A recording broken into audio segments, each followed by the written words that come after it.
Good evening, Juanita Phillips with ABC News. There are grim warnings tonight that New South Wales is about to experience the worst bushfire conditions in its history. The fire danger in the Illawarra, Shoalhaven and Southern Ranges tomorrow has been raised to catastrophic. In most of the rest of the state, as well as Sydney and the ACT, the danger is extreme. Temperatures are forecast to reach 43 degrees, including in Sydney's CBD, with winds of up to 80 kilometres an hour.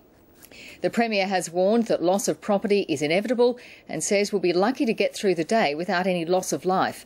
Philippa McDonald reports. New South Wales is preparing for an emergency. Tomorrow will be perhaps the worst fire danger day the state has ever faced. Today, the state's emergency management group held crisis talks and declared a catastrophic fire danger in the Illawarra, Shoalhaven and Southern Ranges.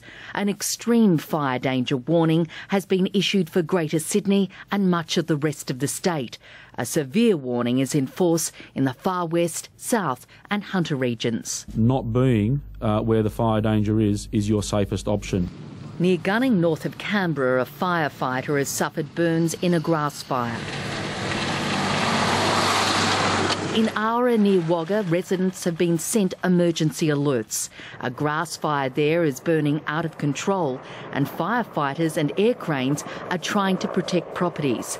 Throughout the state, it's estimated 90 bushfires are burning across areas rich with fuel.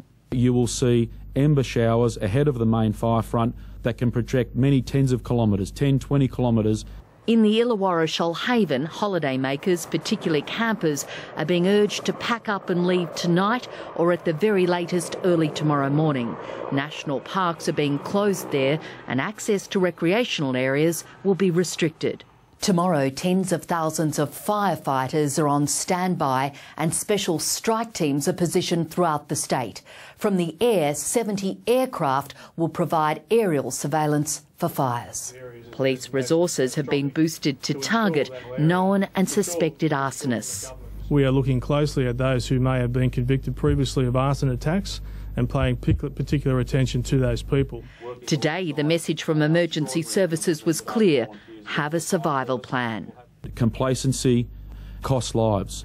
The life-threatening combination of fierce winds and soaring heat is not expected to ease until late tomorrow night or Wednesday, and the respite is forecast to be short-lived. Unfortunately, we are expecting a return to hot conditions again by Friday and very hot on Saturday again. The proximity of the bush is tonight proving nerve-wracking for many. When I saw the predictions of the weather tomorrow, I thought, gosh, you know, bushfires are much more intense than they used to be. Look after your elderly friends and relatives. Now is a really good time to telephone them or drop by and see how they're getting on. WorkCover 2 is reminding employers they have a duty of care and have recommended work outside with little shelter to be postponed. But for many, it will be an anxious night. Philippa McDonald, ABC News.